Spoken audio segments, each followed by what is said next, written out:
ሰላም ጤና ይስጥልኝ የዶክተር ዮናስ ቤተሰቦች እንደምን አላችሁ? ዛሬም እንደተለመደው በአንድ ጠቃሚና አስተማሪ ሐሳብ ተገናኝተናል። ዛሬ የምነግራችሁ ለስኳር ህመም የሚያጋልጡ በአስቸኳይ ማቆም ያለባችሁን አንዳንድ ተግባሮች፣ አመጋገብ ስርዓቶች፣ አኗኗሮች በዚህ ቪዲዮ እነግራችኋለሁ። በነገራችን ላይ በአሁን ሰዓት ላይ በጣም በርካታ ሰዎች በስኳር ህመም እየተያዙ ነው። በፊት ላይ በተለይ እድሜያቸው ከ50 ከ60 በላይ ከፍ ያሉ ሰዎች ላይ ነበር። አሁን ግን ከዛም በታች በወጣቶች ላይ በልጆች ላይ የስኳር ህመም በጣም እየተስፋፋ መጥቷል። ለዚህ ታዲያ ዋናው መሰረታዊው ነገር ምንድነው? ይሄ አሁን ምነግራችሁን ነገሮች አለማወቅ ነው። ለስኳር ህመም የሚያጋልጡ ነገሮችን አለማወቅ። አንዳንዴ ቀላል የሚመስሉን በአኗኗራችን በአመጋገባችን ውስጥ የምናደርጋቸው ነገሮች እንዴት አድርገው ለስኳር ህመም እየዳረጉን እንደሆነ በዚህ ቪዲዮ እነግራችኋለሁ። ስለዚህ ከዚህ ያስከፊ ህመም እስከ ሞት የሚያደርስ አስከፊ ህመም ነው የስኳር ህመም። ታዲያ ከዚህ የስኳር ህመም ለማምለጥ ምን ማድረግ አለብን የሚለውን እናያለን። አብራችሁን ቆዩ። ለቻናሌ አዲስ ከሆናችሁ ሰብስክራይብ አድርጋችሁ ቤተሰብ ሁኑ። ይሄን መረጃም ላይክ ሼር አድርጋችሁ ሌሎችም ጋር ይሄ ግንዛቤ እንዲኖር አጋሯቸው። በቀጥታ ወደ ሐሳባችን እንግባ። እንግዲህ ስለ ስኳር ህመም ስናወራ በዋናነት ስለ ኢንሱሊን ሆርሞን ነው የምናወራው። በነገራችን ላይ ይሄ የኢንሱሊን ሆርሞን ሰውነት ላይ አስፈላጊ ነው። በተለይ ግሉኮስ ከፍ እንዳይል ያደርጋል። ይሄ ከምግብ ስንመገብ ከምግብ ማግኘት ያለብንን ጥቅም እንድናገኝ ያደርጋል። እንደዚሁም ደግሞ ሰውነት ያልተጠቀመባቸውን ካሎሪዎች ወደ ፋት ቀይሮ ያስቀምጣል። ኢንሱሊን ሰውነት ላይ በጣም ብዙ ስራ አለው፣ ብዙ ጥቅም አለው። ነገር ግን በአግባቡ ደግሞ ይሄ ኢንሱሊን ሰውነት ላይ እንዲኖር ካላደረግን ለስኳር ህመም እንድንጋለጥ ያደርጋል። እስቲ ኢንሱሊን ላይ ጫና የሚያሳድሩ ነገሮች ምንድናቸው የሚለውን ስንመለከት ለስኳር ህመም እንድንዳረግ የሚያደርገን አንደኛው ነገር ማታ እራት ስንመገብ ከፍተኛ ካሎሪ ያላቸውን ምግቦች መመገብ። ይሄ በጣም ብዙ ሰዎች ባለማወቅ የሚሰሩት ስህተት በቀላሉ ለስኳር ህመምም እየተዳረጉበት ያለ ነገር ነው። እራት ላይ ከፍተኛ ካሎሪ ያላቸው ምግቦችን መመገብ አያስፈልግም። በውስጣቸው ከፍተኛ ካርቦሃይድሬት ያላቸው ይሄ ስናኮች፣ ካንዲዎች፣ ቺፕሶች፣ ፓስታ እንዲህ አይነት ነገር በውስጣቸው ከፍተኛ ካርቦሃይድሬት ያላቸውን ምግቦች ብትችሉ ማታ እራት ላይ አትመገቡ። ይሄ ኢንሱሊን ላይ በጣም ከፍተኛ ጫና ያሳድራል። አሁን እንደዚህ አይነት የካሎሪ ይዘታቸው ከፍ ያሉ ነገሮችን ተመግባችሁ በምተኙበት ጊዜ ኢንሱሊን በከፍተኛ ጫና ውስጥ ይገባል። ይሄ ነገር በተለይ የሚደጋገም ከሆነ ሁሌ አሁን ማታ እንዲህ አይነት ነገሮችን ይሄ የካርቦሃይድሬት ይዘታቸው ከፍ ያሉ ነገሮችን የመመገብ ልምድ ካላችሁ ከሆነ ጊዜ በኋላ ለስኳር ህመም ትጋለጣላችሁ። ስለዚህ አንደኛ ማወቅ ያለባችሁ ምንጊዜም ብትችሉ ማታ እራት ላይ የካሎሪ ይዘታቸው ከፍ ያሉ ነገሮችን ባትመገቡ መልካም ነው። ሌላው በቂ እንቅልፍ አለማግኘት። በነገራችን ላይ ሰውነት በቂ እንቅልፍ የማያገኝ ከሆነ ማታ በተለይ በጣም የምታመሹ ከሆነ የዚህ የግሬሊን ሆርሞን ሰውነት ላይ በከፍተኛ ሁኔታ እንዲመነጭ ያደርጋል። ይሄ ግሬሊን ሆርሞን በተለይ የረሃብ ስሜት እንዲሰማን የሚያደርገን የሆርሞን አይነት ነው። ይሄ ማለት ምንድነው?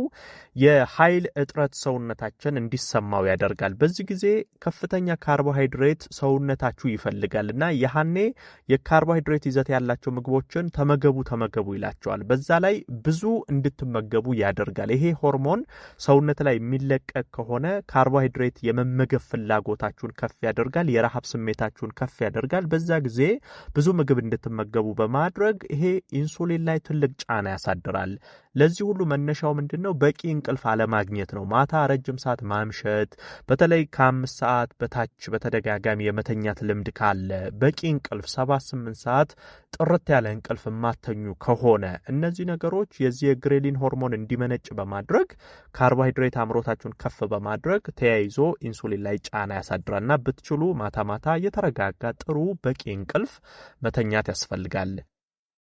ሌላው ለስኳር ህመም አጋላጭ በጣም የሚታወቀው እንግዲህ የስኳር ይዘት ያላቸው ምግቦችን፣ መጠጦችን አብዝቶ አዘውትሮ መመገብ። ይሄ የለስላሳ መጠጦች፣ ብስኩቶች፣ ኬኮች፣ ይሄ በስኳር የሚዘጋጁ ነገሮች፣ በአጠቃላይ ሶዳ መጠጦች። እነዚህ ሶዳ መጠጦች ውስጥ በነገራችን ላይ በጣም ሰውነት ላይ ቶሎ ነው የመፈጨት ቶሎ ዳይጀስት የማድረግ ባህሪ ያላቸው እነዚህ ነገሮች የስኳር መጠናችን በከፍተኛ ሁኔታ እንዲጨምር ያደርጋል። በትችሉ ጣፋጭ ነገሮችን በጣም መቀነስ ያስፈልጋል። የስኳር ይዘት ያላቸው ምግቦችን፣ መጠጦችን መቀነስ ያስፈልጋል። እንደ ጁስ ስታዘጋጁ አለ ስኳር ጁስ በየቤታችሁ ንጹህ ጁስ ፈጭታችሁ መጠጣት፣ ወተት በምትጠጡበት ጊዜ ሎፋት ያላቸው ወተቶችን መጠቀም፣ እንደዚህ በአጠቃላይ ስኳር ይዘት ነገሮችን ለመቀነስ ብትሞክሩ ጥሩ ነው።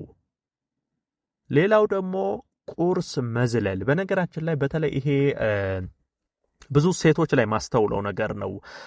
ቦርጭ ለማጥፋት ክብደት፣ ውፍረት ለመቀነስ እያላችሁ በተለይ ሴቶች ጠዋት ቁርስ የምትዘሉ አላችሁ። ቁርስ መዝለል ጥሩ አይደለም። ኢንሱሊን ላይ ጫና ያሳድራል። ይሄ በነገራችን ላይ ብዙ ጊዜ አሁን ቁርስ የሚዘሉ ሰዎች ምሳ ላይ ብዙ እንዲመገቡ ያደርጋቸዋል። ምክንያቱም ሰውነታችሁ ከፍተኛ ካሎሪ እንዲያከማች ያደርጋል። ከዛ በኋላ እናንተ የምታዩት ቁርስ መዝለላችሁን ነው። ቁርስ ግን በምትዘሉበት ጊዜ ምሳ ላይ ከፍተኛ ምግብ የመመገብ አምሮት ውስጥ ስለምትገቡ ብዙ ትመገቡና የባሰ ካሎሪያችሁን ከፍ ታደርጋላችሁ። ቁርስ ጤናማ የሆነ ቁርስ በሰዓቱ መመገብ ምንም ክብደትም እንድትጨምሩ አያደርግም፣ ቦርጭም እንድትጨምሩ አያደርግም። ዋና ምንድነው የምትመገቡት ሚለው ነው እንጂ ቁርስ ስለዘለላችሁ ብቻ ቦርጭ አትቀንሱም። ይሄ መታወቅ መቻል አለበት። እንደውም የባሰ ለስኳር ህመም እንድትጋለጡ ነው የሚያደርጋችሁ። ቁርስ አትዝለሉ። ብትችሉ ፕሮቲን መጠናቸው ከፍ ያሉ ጤናማ እንቁላል፣ እንደዚህ አይነት ነገሮችን በጤናማ መንገድ አዘጋጅታችሁ መመገብ የተሻለ ነው።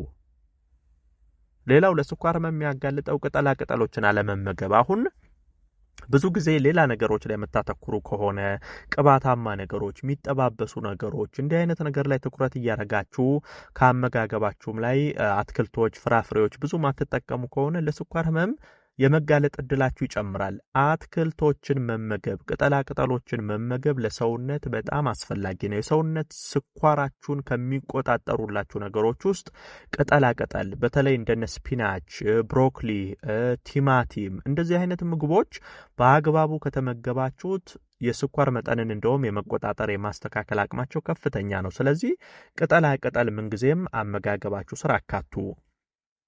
ሌላው ከፍተኛ ፕሮቲን ያላቸው ምግቦችን ቁርስ ላይ ብትመገቡ ጥሩ ነው። እንደዚሁ ከላይም ነግሬያቸዋለሁ። ክብደት መቀነስ ማስተካከል ለምትፈልጉ ሰዎች ቁርስ ላይ ፕሮቲናቸው ከፍ ያሉ ነገሮችን ተመገቡ። ይሄ አጠቃላይ ለሰውነታችሁ ጥሩ ነው። አሳ፣ እንቁላል ከፍተኛ ፕሮቲን ያላቸው ነገሮች፣ የካሎሪ ይዘታቸው ዝቅ ያሉ ነገሮችን መመገብ የረሃብ ስሜት እንዳይሰማችሁ ያደርጋል። ስኳራችሁን ያስተካክላል። ብዙ ጥቅም አለው። ስለዚህ ቁርስ ላይ ብትችሉ የካርቦሃይድሬት ይዘታቸው ከፍ ያሉ ነገሮችን ብትመገቡ መልካም ነው። እንግዲህ እንደ አጠቃላይ በተለይ ለስኳር ህመም እንዳትጋለጡ ስኳራችሁ ሰውነታችሁ ላይ ተረጋጋ ጤናማ እንዲሆን እነዚህ አሁን የነገርኳችሁን ነገሮች ማወቅና ማስተካከል አስፈላጊ ነው። ይሄን መረጃ ላይክ፣ ሼር አድርጋችሁ ለሌሎችም አጋሩ። ለቤት አዲስ ሆናችሁም ቻናሌን ሰብስክራይብ እያደረጋችሁ ቤተሰብ ሁኑ። የዛሬን በዚሁ አበቃው። በቀጣይ ቀን ሌላ ጠቃሚ አስተማሪ ሐሳብ ይዤላችሁ ዳግም የምንገናኝ ይሆናል። እስከዛው በያላችሁበት መልካም ጊዜ